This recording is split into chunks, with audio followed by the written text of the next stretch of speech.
Unusual and unexpected has been happening behind the scenes at Joyce Meyer Ministries, and it has left many people confused and worried.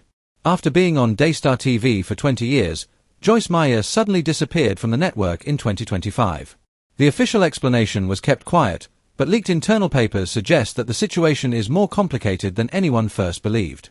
These documents mention serious issues that go beyond financial disagreements. Now her ministry is struggling to hold on to its audience while searching for new platforms, and some insiders say this might be the beginning of the ministry's most difficult season yet. Joyce Meyer, a woman who built a huge international ministry worth more than $100 million, now faces one of the darkest and most uncertain moments of her career. To understand how she reached this point, we have to understand where she came from. Joyce Meyer was born as Pauline Joyce Hutchison on June 4, 1943, in South St. Louis. The world was in the middle of World War II, and the atmosphere around her felt tense and full of change. Her home life was heavy even from the beginning.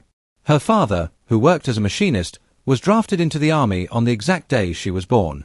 He left immediately, and for the next 3 years, he was far away, fighting in the war.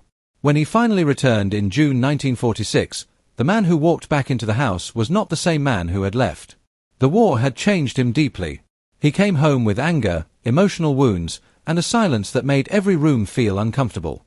He started drinking more, talking less, and carrying a tension that spread through the whole house. Money was already hard to manage, but now the emotional pressure became even heavier. The neighborhood around them looked like a normal working-class area where people supported each other, but inside Joyce's home, life was tense and unpredictable. As Joyce grew older, the problems inside the home became more obvious. Her father began acting controlling, harsh, and abusive. By the time she was around 5 years old, the rules in the house felt strange and frightening. The punishments grew tougher, and Joyce began to feel more and more isolated from the world around her. Other children could play freely, laugh, and move around without fear, but Joyce felt like she was always walking on thin ice. At a very young age, she went through experiences no child should ever face, and she carried those painful memories deep inside her. Her mother, who had her own struggles and was frightened herself, was not able to protect her. Because of fear, shame, and emotional exhaustion, she stayed silent, and that silence made Joyce feel even more alone. By the time Joyce was 7, she felt like she was living without a present mother. Her mother was physically there, but emotionally distant. Joyce had to carry her pain, her confusion, and her fear by herself. Many days she tried to find comfort, but the house was quiet in all the wrong ways. Her mother would sometimes leave the room instead of helping, and every time that happened, Joyce felt another piece of her childhood disappear. This loneliness shaped her heart, and the ache of those years stayed with her.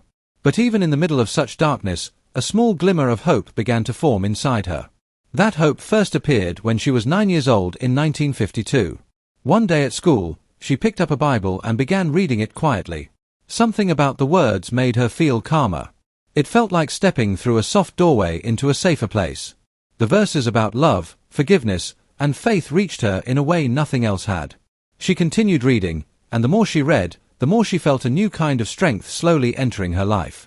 That same year she decided to commit herself to her faith and became what she later called a born-again Christian. For a brief moment, she hoped her faith would change the atmosphere at home, but things remained the same. Her family looked religious from the outside, but the inside of the home remained full of fear and silence. The painful experiences continued, and Joyce lived with a secret that she felt too afraid to speak about. The weight of that silence stayed on her shoulders for nearly a decade. As she reached her teenage years, her father's behavior became even more controlling, and his cruelty deeply affected her emotionally. She grew up believing she was worthless because that was the message she heard constantly. The insults, the threats, and the emotional manipulation broke down her confidence. She had trouble making friends, trouble concentrating in school, and trouble believing she had any value at all. Her mother's silence hurt her deeply. Joyce often hoped her mother would step in and save her, but her mother was trapped by fear. Years later she apologized to Joyce, admitting she had been too scared of the shame and consequences to speak out. But by then the damage was already done. The apology could not erase the years Joyce felt abandoned. One of the greatest lessons she carried from her childhood was that sometimes the person you want to protect you simply cannot do it. At 18, in 1961, Joyce finally left the house. She walked out with very little money, emotional wounds that ran deep, and no one truly supporting her. She found work as a secretary at an insurance office and took any job she could find just to survive. Even though she had escaped the house physically, The fear and emotional trauma followed her. But stepping outside gave her the first shaky breath of freedom she had ever experienced. Her first marriage happened quickly. She was young, scared, and desperate for someone who would treat her differently from the way she had been treated at home.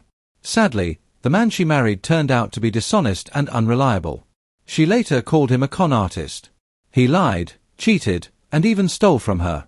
He abandoned her twice, once leaving her stranded in California with nothing but a single dime and a carton of soda bottles. After 5 difficult years, the marriage finally ended in 1966. Left with nowhere else to go, Joyce moved back into her parents' home for a short time, even though returning brought back painful memories. Soon she entered a second marriage, hoping for stability and emotional safety, but this marriage also came with challenges and emotional struggles. By the mid-1960s, Joyce had her first child, Laura, when she was just 22. She lived in a small apartment, worked full-time as a bank teller, and struggled to make ends meet. Depression began to creep into her life. The trauma from her childhood combined with the pressures of being a young mother and wife made her feel overwhelmed. Counseling helped a little, but it did not fully reach the deep wounds she carried. Many days she felt lost in her own thoughts.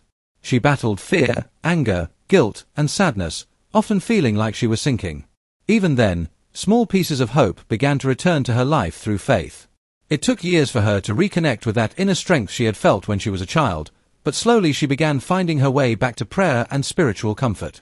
Those small steps became the early foundation for the ministry she would later build. When Joyce was 33 in 1976, something happened that changed her forever. She was driving to work early one morning, feeling tired, frustrated, and emotionally drained. She prayed the way she often prayed during stressful times. But this time she felt something different. She later described hearing her name being called 3 times, clearly and personally. The moment filled her with a sense of presence she had never experienced before. It startled her, but it also gave her a feeling of peace and clarity. Even though she had been a Christian since she was 9, she had spent many years feeling spiritually empty and going through the motions. But this moment felt like a turning point. She said she went home that day feeling overwhelmed by a sense of God's presence, and that feeling stayed with her. It changed the way she prayed, the way she thought, and the direction she wanted her life to go. Not long after this, she began taking her faith more seriously. She started small gatherings, meeting with a few co-workers during their lunch breaks to read the Bible and talk about life. She asked her pastor for guidance, and he recommended a Thompson Chain Reference Bible. She opened it to the book of John and began teaching from there. What began with about 25 or 30 people slowly grew. People appreciated her honesty and the way she talked openly about real-life problems. She spoke about her own struggles, her healing process, and the lessons she was learning. Her honesty made people feel understood. Soon her small group became a weekly gathering, and people kept coming even through snow, rain, or bad weather. Eventually, the group grew so much that she added another Bible study on Thursday afternoons at a friend's house, and that meeting continued for 5 years. Her lessons were simple, practical, and connected to everyday life, which made people return week after week. By the early 1980s, Joyce and her husband joined Life Christian Center in Fenton, Missouri. It was a small and struggling church with only around 30 members. Joyce started a women's Bible study in her home and expected only a few women to show up, but her teaching soon attracted many more people than she ever imagined. That small beginning would one day grow into a worldwide ministry, but at the time Joyce had no idea how far her journey would eventually take her. Instead of just a few women showing up, 115 people attended Joyce Meyer's first Bible study meeting. It quickly grew, and within a short time, 500 people were coming every week. Pastor Rick Shelton noticed her energy, her sincerity, and the way she connected with people. He invited her to speak on Sundays, and her personal story of overcoming childhood trauma touched people deeply. In 1980, he officially ordained her as an associate pastor, which was very rare for a woman at that time. She began counseling people carrying emotional wounds similar to those she had experienced herself. She also helped lead a 15-minute radio segment with Pastor Shelton, discussing emotional healing through Scripture. That small show became the seed for something much bigger. In 1983, at the age of 40, Joyce launched her own radio program, called Life in the Word. It started on just one station in St. Louis, but it quickly spread to 6 stations across the Midwest, reaching listeners in cities like Chicago and Kansas City. People were drawn to her because she spoke openly about the pain and struggles she had endured. She did not hide the hardships of her past. She spoke honestly about fear, shame, and emotional wounds, and how she had learned to live again despite them. The program lasted only 15 minutes, but it had a powerful effect on listeners. By 1984, her ratings had increased by 50%. For many, especially women who had been through abuse or trauma, those 15 minutes felt like someone finally understood them. People wrote to her, saying they felt seen for the first time in their lives. Joyce shared the challenges of her past not to shock people, but to show that healing was possible and that they were not alone. By the mid-1980s, she received hundreds of letters every week from people asking for counseling, prayer, or just reassurance that they could get through another day. Her courage and openness encouraged many Christians to speak about trauma for the first time. By 1985, the demand for her work had grown so much that it became impossible to continue as an associate pastor while running her radio ministry. She resigned from her church role and officially founded Life in the Word as an independent non-profit ministry. Initially, she operated it from her home, supported entirely by donations from listeners, which totaled about $50,000 a year in the beginning. The ministry grew quickly.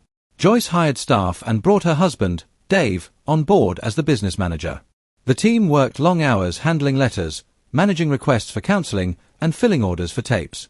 By August 1985, the ministry was legally organized, and in May 1986, it received tax-exempt status. Though small, the organization had a solid foundation and a personal touch that connected directly with the people it served. During these early years, Joyce released her Battlefield of the Mind radio series. This series focused on the inner struggles most people kept hidden. She spoke about depression, fear, traumatic memories, and the difficult thoughts that haunted people at night. In 1986 alone, more than 10,000 cassette tapes of the series were sold. Listeners said the tapes helped them breathe easier, sleep better, and feel in control of their minds again. That series eventually became one of her best-selling books, but at the time it was simply her voice offering comfort to those who felt they were fighting alone. Her rise in the ministry world was far from quiet. By the mid-1980s, as Joyce's influence grew, some local religious leaders began criticizing her teachings about prosperity. They accused her of making faith seem like a path to money. Newspapers in St. Louis published stories questioning her message, suggesting it might mislead people, especially those already struggling financially. As her ministry expanded, criticism continued. Some accused her of promoting a name-it-and-claim-it approach to faith. The debates would follow her for decades, but Joyce remained committed to teaching because she believed her message helped people overcome fear and take control of their lives. In 1993, when she was 50, Joyce stepped into television. She launched her program Enjoying Everyday Life on WGN-TV and BET. The show began as a 30-minute local program, but within 2 years it reached about 1 million viewers each month. Her honest, direct style made people stop and listen. She spoke about her own past, sharing struggles that allowed viewers to feel that they were not alone. By 1997, her show aired in 20 countries via satellite. She sometimes reenacted real-life scenarios to help viewers understand trauma and its impact. Some stations even pulled her show temporarily because they felt the content was too intense for children. Joyce stood by her approach, believing that honesty and transparency brought healing. As her ministry continued to expand, in 1997, Joyce moved into a new $20 million headquarters in Fenton, Missouri. This was made possible by more than $100 million in donations over time. The new campus included a production studio that allowed her to create over 300 episodes of her show every year. It became the heart of her work, helping her message reach people across continents and in different languages. Joyce continued sharing openly about her personal life. She spoke about her 3 divorces and the struggles in her second marriage, including infidelity. She used her experiences not to dwell on pain, but to show how faith, resilience, and courage could help people overcome even the most difficult life challenges. Her transparency and authenticity helped countless people. She taught that personal hardships, emotional wounds, and even failed relationships did not define a person's value or potential. Joyce's journey showed that through faith, hard work, and emotional healing, it was possible to rebuild life and make a positive difference for others. Over the years, her ministry reached millions through radio, television, books, and live events. She created a platform where people could learn, share, and grow spiritually and emotionally, all while knowing they were not alone. Joyce Meyer's story is one of resilience. From a childhood full of fear and silence, she learned to find strength in faith and honesty. Through her work, she not only healed herself but became a voice for people who had no one else to turn to. Her ability to speak openly about struggles that many people kept secret was revolutionary, especially during a time when women were rarely given a platform in ministry. She inspired people to confront their fears, heal from emotional pain, and step into a life of courage, purpose, and hope. Even when critics questioned her methods or messages, she continued to focus on the people she served, letting their stories and transformations be the proof of her work. By the late 1990s, Joyce Meyer Ministries had grown into a global organization. The radio programs, books, and television shows had turned a small local Bible study into a worldwide ministry. Yet, despite all her success, Joyce never lost sight of her roots. She remained committed to teaching practical faith, emotional healing, and hope to those who had experienced suffering.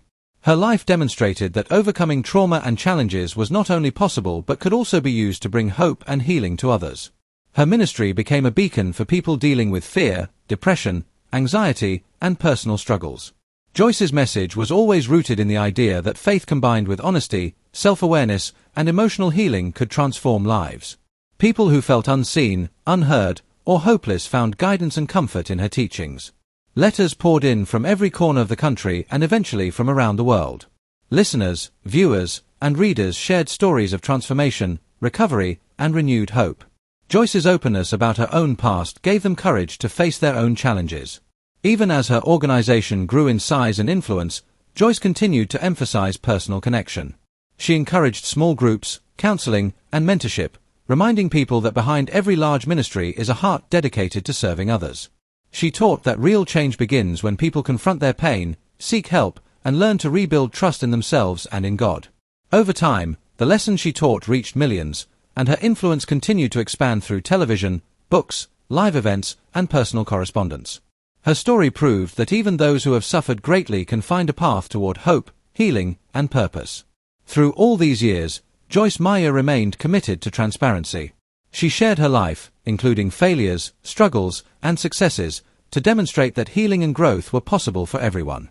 Her willingness to talk openly about her past helped countless people confront their own fears and take the first steps toward recovery.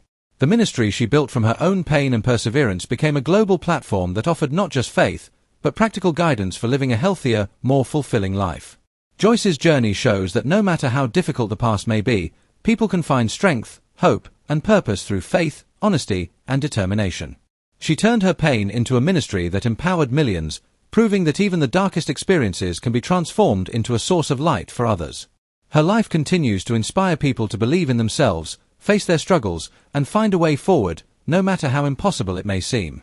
Joyce Meyer used every mistake, every scar, and every challenge in her life to help others feel less ashamed of their own struggles. Not everyone agreed with her methods, but her honesty and openness kept attracting viewers who were facing the same pain. In 2000, she and her husband opened the St. Louis Dream Center, which covered 100 acres and became a safe place for people dealing with trauma, addiction, and poverty. The center offered programs for addiction recovery, food support, after-school programs for children, and housing for men rebuilding their lives. Each year, the Dream Center helped more than 5,000 people. As the ministry grew, it came under more public scrutiny. By 2002, Joyce Meyer Ministries reported annual income of $110 million. Stories surfaced about a $10 million Learjet used for ministry travel and other expensive items. These reports sparked debates about prosperity teachings and financial transparency. Despite the criticism, Joyce continued to expand her outreach. Her journey as an author began in 1986 with Tell Them I Love Them, and once she started writing, she never stopped. By 2010, she had written more than 100 books, a milestone achieved by very few Christian authors.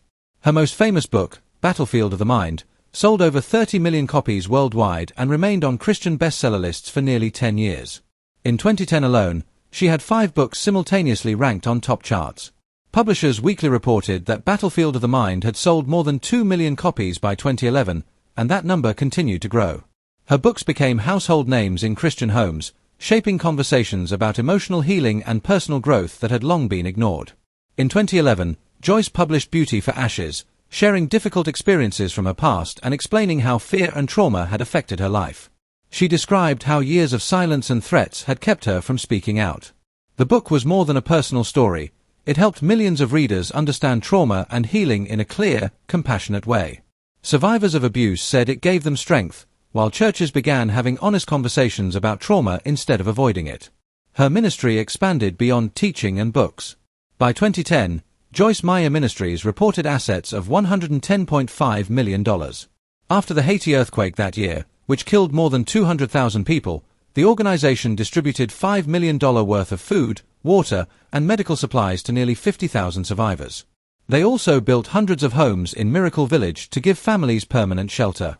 These projects demonstrated the ministry's impact, but they also raised questions about financial accountability.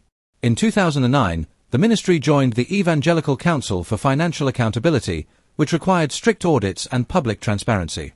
Reports showed that more than 90% of ministry funds went to outreach and charitable work. Some controversies persisted, such as a widely publicized $23,000 marble commode, which became a symbol for critics questioning the ministry's spending. Over time, Joyce Meyer Ministries implemented reforms, adjusted salaries, and improved transparency. In 2012, the Women Arise conference in St. Louis drew nearly 20,000 women. Joyce spoke openly about surviving abuse in her first marriage and shared how her second husband, Dave, helped her recover emotionally. The event encouraged honest discussion about abuse, with survivors sharing their stories and counselors providing real advice. Her ministry continued expanding its humanitarian work. In 2015, she partnered with International Justice Mission to fight human trafficking, helping rescue over 1,000 victims through raids, legal aid, and safe housing. Joyce often said her own past shaped her desire to protect others. Between 2015 and 2020, her ministry quietly funded 100 adoptions for children who had survived abuse, covering legal fees, counseling, and support for adoptive families. Many of these stories remained private, but each represented a new beginning for a child who had suffered. At the same time, Joyce faced criticism. In 2003, the St. Louis Post-Dispatch reported that she earned $900,000 a year and her husband $450,000, with donations funding multiple homes and expensive furnishings. Questions arose about how a ministry with over $100 million in annual donations could justify such spending. In 2007, Senator Chuck Grassley launched an investigation into Joyce and 5 other televangelists, focusing on private jets, foreign accounts, and luxurious expenses. Joyce Meyer Ministries spent about $100 million annually, but it was one of only 2 ministries that fully complied with the investigation. No illegal activity was found, though the scrutiny pushed the ministry to strengthen oversight and public transparency. Further controversies arose when audits revealed $500,000 had been spent on cosmetic procedures for staff in 2005, which critics questioned. Joyce's book royalties and earnings, while significant, were also scrutinized. By 2010, she earned about $30 million from book profits, although her salary had dropped to $250,000. Some considered this self-enrichment, while others saw it as fair compensation for her personal work. Despite fluctuations in donations and temporary cuts to some outreach programs, the ministry implemented reforms, publishing annual financial reports and establishing a board mostly independent from Joyce or her husband, improving accountability. In 2024, a new challenge emerged. Journalist Julie Roy reported that Joni Lamb, president of Dayar Television Network, had ignored reports of sexual abuse affecting her granddaughter between 2020 and 2021. Internal documents and family sources suggested warnings had been dismissed. Joyce had aired her program on Dayar for nearly 20 years. In January 2025, she paused her broadcasts there, citing the network's failure to respond to serious allegations. Her own experiences made this issue deeply personal, and many saw her decision as a strong moral stand. She waited for law enforcement to handle the situation before resuming public ministry. After leaving Dayar, Joyce shifted her program to TBN, Lifetime, and YouTube. These platforms allowed her to reach over 500,000 viewers daily. She lost about 10% of her former audience but gained new, younger viewers online. YouTube allowed her to host live Q&A sessions, daily devotionals, and interactive discussions. By late 2025, her programs were well established on TBN and Lifetime, while her online presence continued growing. The Dayar conflict revealed deeper issues in the network. Jonathan Lamb, Joni's son, accused her of financial misconduct, including using a Dayar credit card for a $100,000 honeymoon in 2023. He also claimed Joni earned over $1 million annually and kept payroll records secret. Dayar denied the accusations, stating an independent firm approved her salary, but court documents showed Marcus Lamb had instructed her pay to match his combined salary after his death. The tensions ended with Jonathan's firing, but public disputes highlighted challenges of transparency and integrity in ministry.